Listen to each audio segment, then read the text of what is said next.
Hi everyone, నేను మీ వేణుని. అందరికీ ఉగాది శుభాకాంక్షలు.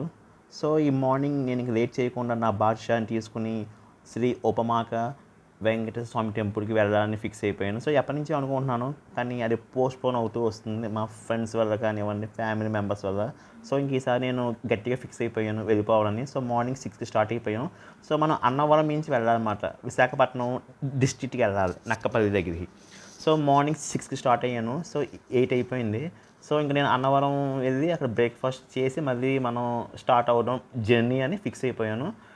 సో అన్నవరం రీచ్ అయ్యాక నేను నా బ్రేక్ఫాస్ట్ని సింపుల్గా ఫ్రూట్స్ అండ్ జ్యూస్తో ఫినిష్ చేశాను. మళ్ళీ మనం నక్కపల్లి రీచ్ అయిపోయాం. సో ఇది మాట temple entrance, Upamaka Sri Venkateswara temple. So మనం ఆ టాప్కి వెళ్ళాలి. సో మొత్తం స్టెప్స్ 360 స్టెప్స్ ఉంటాయి అన్నమాట. సో ఈ టెంపుల్ అనేది చాలా స్పెషల్ అన్నమాట. ఎందుకు స్పెషలో మీకు నేను ఈ వీడియోలో ఎక్స్ప్లెయిన్ చేస్తాను. సో మనకి ఎక్కడైనా సరే స్వామివారు స్టాట్యూ ఉంటుంది, విగ్రహం, కానీ ఇక్కడ మటుకు ఆయన ఒక స్టోన్ మీద ఉంటారనమాట. సో మీరు చూస్తుంది ఇది ఆంజనేయ స్వామి టెంపుల్ అన్నమాట, కింద హనుమాన్ టెంపుల్. సో మనం ఇప్పుడు స్టెప్స్ ఎక్కి పైకి వెళ్ళాలి. మొత్తం 360 స్టెప్స్ ఉంటాయి. సో ఇది టెంపుల్ యొక్క బ్లూ ప్రింట్, అంటే నమూనా. దీనికి గిన్నిస్ బుక్ వరల్డ్ రికార్డ్ వారు కూడా సర్టిఫికేట్ ఇచ్చారు. అదే మాట సర్టిఫికేట్, గిన్నిస్ బుక్ వరల్డ్ రికార్డులో శ్రీ ఉపమాక వెంకటేశ్వర స్వామి టెంపుల్ మీద కూడా ఒక రికార్డ్ అనేది ఉందన్నమాట, వరల్డ్ రికార్డ్ గిన్నిస్ బుక్ వారు.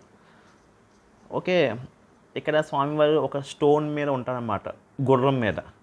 సో నేను గోవింద నామాలు అనుకుంటూ నెమ్మదిగా అడుగు వేసుకుంటూ రీచ్ అవ్వడం అయ్యింది. యాక్చువల్గా అసలు అవ్వదేమో అనుకున్నాను, ఎందుకంటే ఈ బిజీ లైఫ్లో మనం ఫిట్నెస్ అనేది మెట్లు ఎక్కాలంటే అంత ఈజీ కాదు. అది 360 స్టెప్స్ అంటే. సో స్వామివారి ఆశీస్సులో బాగానే రీచ్ అయిపోయాం టాప్కి.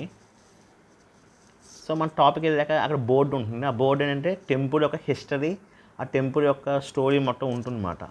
నెక్స్ట్ మనం మెట్లు దిగుతూ కిందకి రీచ్ అవ్వాలి. ఇక్కడ ఈ స్టెప్స్ చాలా స్మాల్గా ఉంటాయి. సో మనం చాలా కేర్ఫుల్గా అడుగు వేసుకుంటూ నెమ్మదిగా దిగాలి.